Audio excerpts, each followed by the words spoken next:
नमस्ते, मैं वैद्य पीयूष भट्ट। आज हम अष्टांग हृदय के पहले अध्याय की कर रहे हैं। पिछली बार ने जैसे कि आप स्क्रीन पे देख सकते हैं रागादि रोगान सतत अनुशक्तान ये श्लोक देखा था। आज हम इससे आगे आयुष का अध्याय, इसकी हेडिंग जो है वो स्पष्ट रूप से देखेंगे, उसका समझेंगे। अभी जैसे कि आप यहाँ पे देख सकते हैं, यहाँ पे लिखा है कि काम्यम अध्यायम व्याख्या पे अथ जो है शब्द मंगलार्थ। यहाँ पे शब्द जो है मंगलार्थ के लिए प्रयुक्त है। तो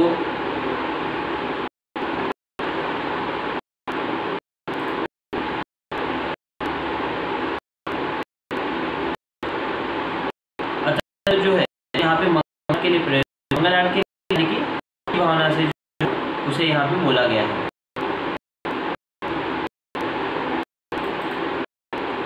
बाद में बाद में जो शब्द है वो अतः शब्द अर्थ क्या है? अतो ठीक है। यहाँ कोई भी चैप्टर करने से पहले उस चैप्टर क्या है इसकी जानकारी करने के लिए सबसे गया है। अतः शब्द है वो कि हम वेदों में के हर तरह के आगे हम तो और ये जो है वो समान ही है। दोनों ही जो है वो ब्रह्मा के मुख से निकले। जैसे कि आप इस टीका में देखिए, यहाँ पे लिखा है अथ शब्द द्वावैतो ब्राह्मण, यानी कि अथ दोनों ही जो है वो ब्रह्मा जी के मुख से थे, इसलिए शुभ है। कोई भी चैप्टर करने से पहले जो है वो अथ शब्द लिखने परंपरा रही। जैसे आप अगर देखते हैं कि मंत्रों के आगे का लिखा जाता है, वैसे ही हमारे में यहाँ अथ लिखा जाता है। अथ में अथ जो है वो अधिक है कि इसकी व्याख्या करें तो अथ यानी कि इसकी व्याख्या करें। तो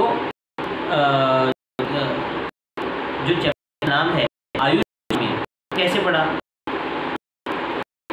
आयुष्काम्य शास्त्र अधिक्रियते तावत् ऊर्ध्वं प्रतन्यते।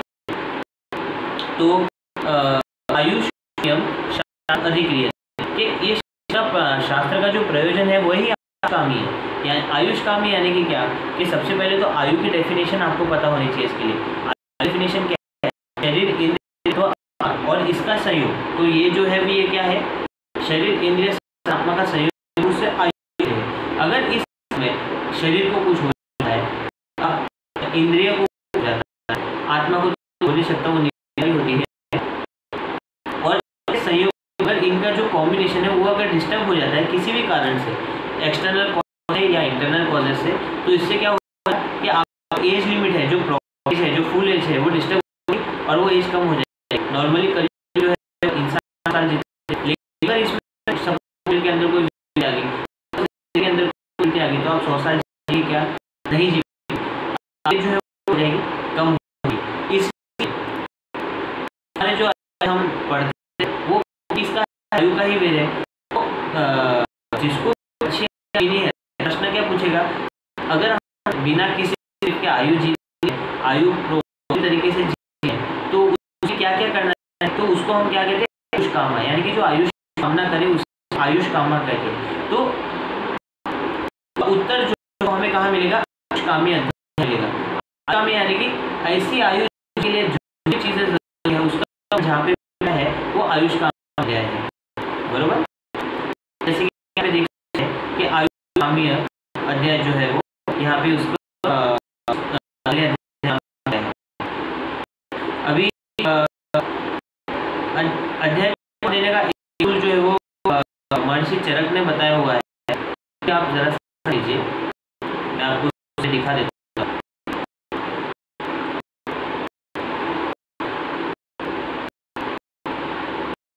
ये देखिए बहुत अच्छे से दिया हुआ है।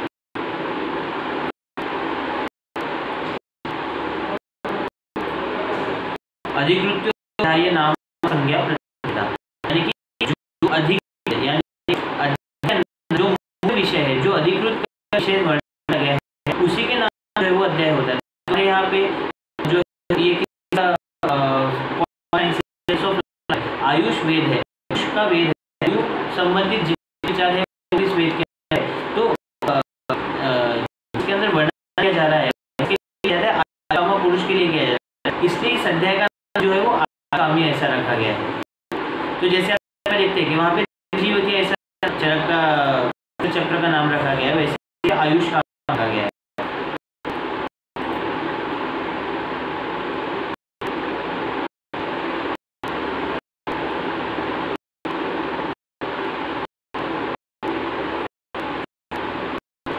जैसे कि आयुष काम्य अध्याय जो है वो अध्याय क्यों कहते हैं, तो जैसे कि देख लिया कि काम्य है, इस अध्याय नाम क्यों दिया, हमारे बुक को चैप्टर नाम रहते हैं, हम चैप्टर रहते हैं, तो इनको अध्याय क्यों दिया, वैसे तो वहाँ आए हैं, वहाँ मंडल है, तो इस प्रकार का भेद क्यों है, तो इसके लिए हम अध्याय मतलब क्या देख रहे थे।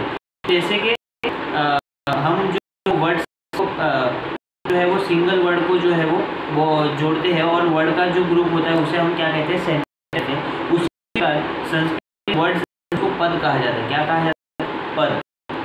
जैसे कि ये सब पद है, बहुत सारे जब तो बात करते हैं, एक सेंटेंस बनता है, बरोबर है। जैसे कि तो आयुष काम्य अध्याय अर्थात काम्य अध्याय, ये क्या है, एक सेंटेंस है कि वाक्य समुदाय जो होता है उसे कहते हैं। तो जैसे कि हृदय का प्रकरण चला, 12 श्लोकों का प्रकरण चला, क्या है कि हृदय का एक प्रकरण हो गया, तो बहुत सारे का समुदाय हो, फिर प्रकरण के समूह जो है वो कहते हैं।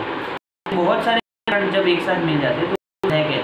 तो ये जरूरी है कि एक अध्याय में अगर में लिखा तो अभी काम्य से रिलेटेड एक ही टॉपिक चलेगा, बहुत टॉपिक जो है वो उस अध्याय के आ सकते हैं, जरूरी नहीं जो अध्याय लिखा है उसमें वही टॉपिक चलेगा, लेकिन संबंध उसी का, कॉन्टेक्स्ट उसी का रहेगा। अध्याय के समूह को स्थान कहते हैं। ऐसे बहुत सारे अध्याय जब लिखे जाते हैं तो वो रिलेटेड होता है, इसलिए उसे स्थान कहा जाता है। तो जैसे कि हमारे आयुर्वेद में कोई भी लोगे तो उसमें सूत्र, शारीरिक स्थान, निदान स्थान, इस प्रकार के स्थान मिलते हैं, और फिर वही बहुत सारे प्रॉपर जमाए जाते हैं, तो तंत्र कहा जाता है या शास्त्र कहा जाता है। जैसे कि आप हमारा अग्निवेश तंत्र देखोगे, श्वास तंत्र देखोगे, जो कि सुश्रुत है, तो इस प्रकार जो है वो है। फिर में आयुष काम्य अध्याय जो है वो क्यों लिखा गया, आयुष काम्य शब्द ही क्यों दिया गया, दूसरा कोई क्यों नहीं दिया गया। तो आपको मालूम है पहले जो गुरु शिष्य परंपरा चलती है, तो उसके अनुसार तो कोई शिष्य अगर ये पूछे रोग हो जाए और प्रॉपर्ली जो है वो सारा आयु का जो है वो प्रॉपर्ली एकदम अच्छे से भी, तो उसका उत्तर क्या दें। ऐसा अगर सब कोई स्टूडेंट क्वेश्चन करता है कि बिना बीमार अगर हमको जीना है तो हम कैसे जिएंगे, तो उसके उत्तर में जो है वो आप सोच तुरंत लिखो कि अगर आप सब देखते हो तो आप सोच के लिखोगे ना, मेरे शिष्य ने पूछा था, तो इसके आयु काम्य अध्याय ऐसे जो है वो चैप्टर करता हूँ क्योंकि क्वेश्चन ही था, ठीक है। तो इस प्रकार से वो आयुष काम्य अध्याय नाम इस शब्द को तोड़ के देख लेते हैं। तो ये तीन वी वी का अर्थ है विविध प्रकार, यानी कि अलग अलग से जो है वो अपने अध्याय की व्याख्या करनी है। आपका अर्थ तो स्पष्ट रूप, ऐसा नहीं तरीके से जो है वो उसका व्याख्या करना, स्पष्ट जो शब्दों है वैसे ही व्याख्या, उसको हम क्या कहते हैं, व्याख्या में होता है वर्णन। व्याख्या के प्रकार बताए गए हैं, जैसे कि मैं आपको आपके बताता हूँ कि व्याख्या के कुछ प्रकार हमको प्रकार ने यहाँ पे बताए हैं किस प्रकार से व्याख्या की जाती है। तो ये व्याख्या जो है वो 4 से 5 तरीकों से की जाती है। तो उसमें होती है पद व्याख्या, कि एक पद को तोड़ के उसकी व्याख्या करना। बाद में होती है पदार्थ व्याख्या, कि पद का जो है उसको जो है साथ में लेके व्याख्या करना। मैं आपके देखिए ये एक व्याख्या, कि पदों को तोड़ के उसकी व्याख्या करना। पद का जो है उसको उसकी व्याख्या करना।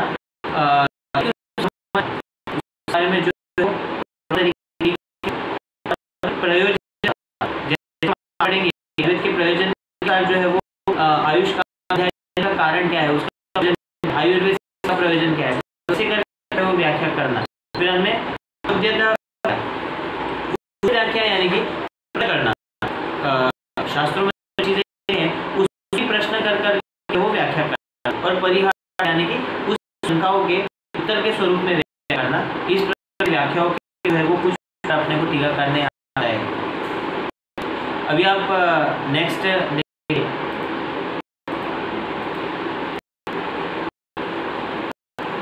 नेक्स्ट पद का समूह जो है वो लिखता है कि आदयो महर्षयः इति आदयो महर्षयः। यहाँ पे इति शब्द का अर्थ है कि ऐसे कहा गया था, यानी भट्ट ने जब ये लिखी तो उसके पहले उन्होंने भी ग्रंथ इसमें जो भी पढ़ा, जो भी सीखा, जो भी समझा, उसका इति से यहाँ पे किया गया है कि ही शास्त्रों में या उन में कहा गया था। महर्षि वाग्भट ने उन्होंने अपने मन से कुछ नहीं, क्योंकि अगर मन से लिखते तो अब तक ये चलती ही नहीं, क्योंकि सभी के आदर जो ऋषि प्रणीतों के लिए था, बट जो ऋषि की श्रेणी नहीं थे, लेकिन फिर भी इति लिखा। इसका है कि इसके जो उन्होंने ग्रंथ करके उनसे उन्हीं ग्रंथों का जो है वो उन्होंने ट्रांसलेशन किया अपने मन से चढ़ने की। ह का होता है अनुकंपा, दया रूप से।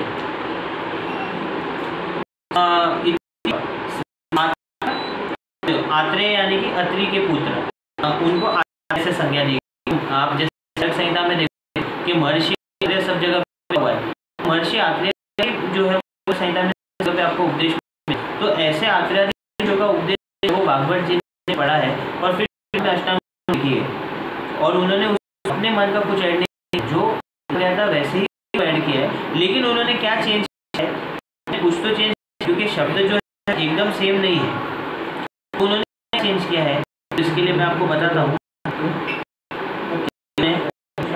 क्रम जो चेंज कर दिया है। जैसे कि आप स्क्रीन पे देखते हैं, यहाँ पे साफ साफ लिखा है कि अनुरूप क्रम अन्यथा, कि अनुरूप जो है वो, जैसे चरक संहिता जो है वो तीसरी 3rd सेंचुरी में गई थी, और संहिता जो है वो सेंचुरी के पास लिखी गई थी, तो इतना डिफरेंट था टाइम का कि युगानुरूप चेंज कर रहा। जैसे कि कुछ शब्द आज हम बोलते हैं, लेकिन बाद उसका मतलब जाता है।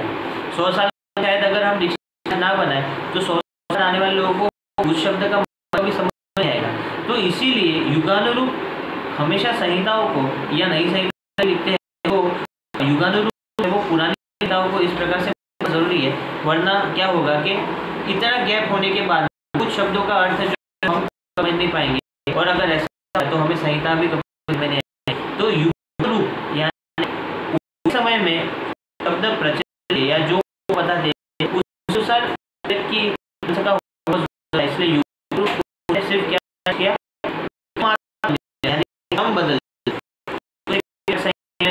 हम जो है वो इधर उधर हो करते ने क्रम बदल दिया कुछ लोगों ने। तो कोई जो पार्ट फर्स्ट था, पार्ट जो है चैप्टर में किया हुआ है, वो जो है वो उसका सीक्वेंस नहीं है। तो इस तरह से जो सीक्वेंस थी उसको सीक्वेंस लाके महर्षि ने जो है वो अष्टांग संहिता की है।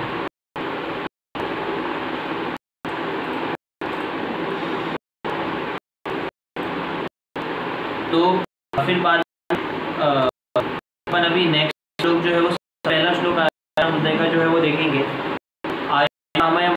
धर्मार्थ साधनम आयुर्वेद तो इसमें हम आयु की कामना क्यों करें? आप ऐसा प्रश्न कर सकते हैं कि आयु की कामना किसे करते हैं? हमको तो नहीं जीना है, हमको थोड़ा जीना है और फिर बाद मर जाएंगे, लेकिन आयु की कामना क्यों करनी चाहिए? ऐसा भी कोई लोग प्रश्न कर सकते हैं। तो उसके उत्तर में पहला श्लोक अष्टांग का जो है वो यहाँ हुआ है कि आयु कामना मानना है कि आयु की कामना करने से आपको क्या मिलेगी। तो धर्मार्थ आपकी स्क्रीन पर सुख। अभी यहाँ पे एक एक शब्द का जो है वो शॉर्ट व्याख्या देख लेते हैं। धर्म यहाँ पे अर्थ धर्म यहाँ ऑफ राइटियसनेस यहाँ पे उसका इंग्लिश है, लेकिन उसका एक्चुअल में अर्थ है वो मैं आपको टीका में बताऊँ।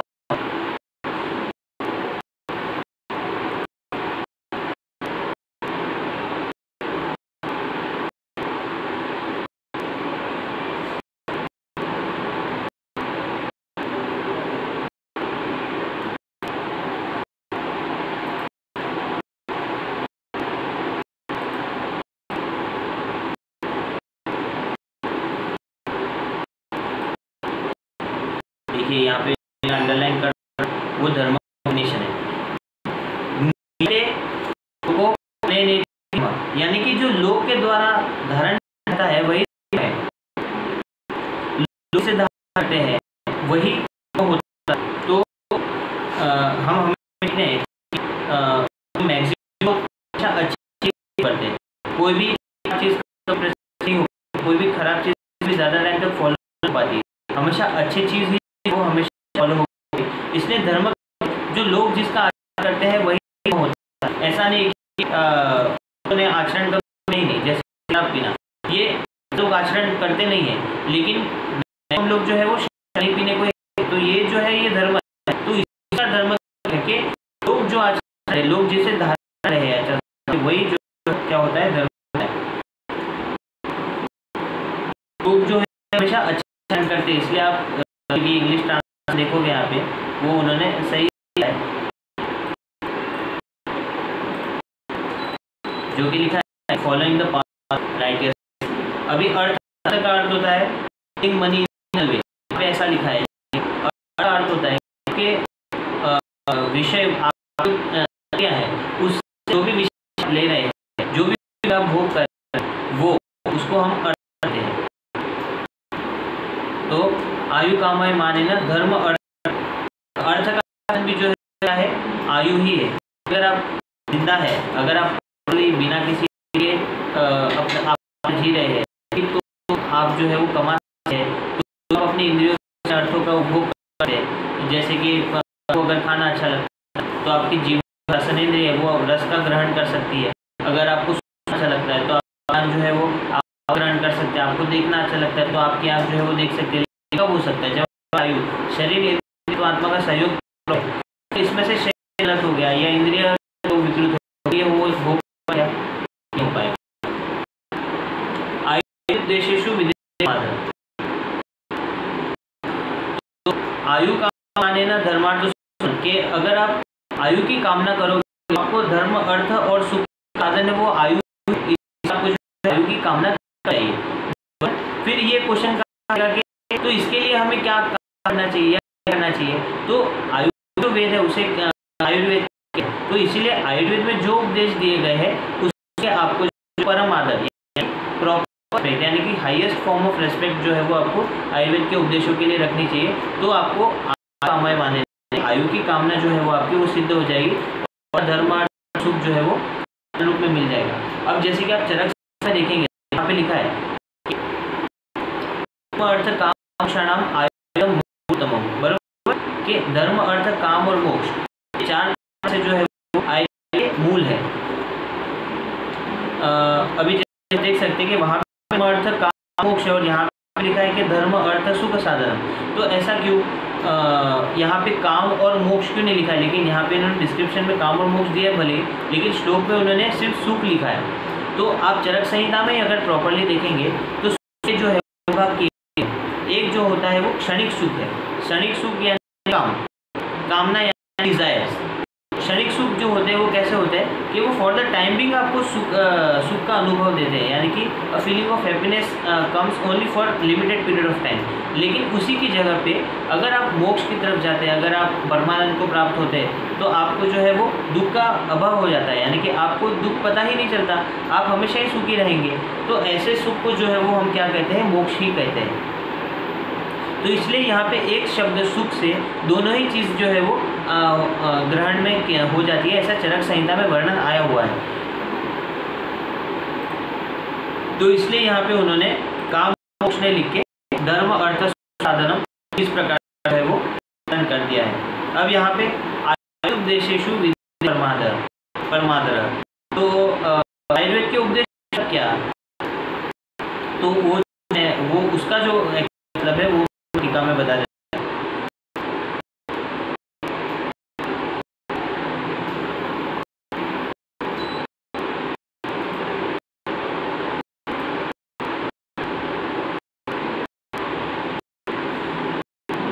जैसे आप स्क्रीन पे देखते हैं, पाठ बोध अनुष्ठान उत्कृष्ट कार्य मात्रा का अर्थ है पाठ कर। आयुर्वेद में जो भी लिखे गए हैं उनका पाठ, यानी कि उनको याद कर, फिर बाद में बोध यानी उनको समझ कि वो का एक्चुअल में क्या है, और अनुष्ठान जैसा क्या है जो लिखा है उसे प्रैक्टिस में लाना। ये जो 3 प्रकार जो है वो आपको आदर करना है। आपका यहाँ पे अर्थ ऐसा है कि आपको पूजा करना है या आपके ऊपर तिलक करना है, फिर में आपको उसकी आराधना करनी है, ऐसा कुछ उद्देश्य यहाँ पे आराधना का अर्थ है कि आपको उस वो अनुष्ठान जो है वो कि आयु शरीर इंद्रिय सत्वात्मक उसे प्रॉपर तरीके से बनाए रखें ताकि आपकी आयु जो है वो पूर्ण हो सके और आपके की भी जो आयु है वो पूर्ण हो सके।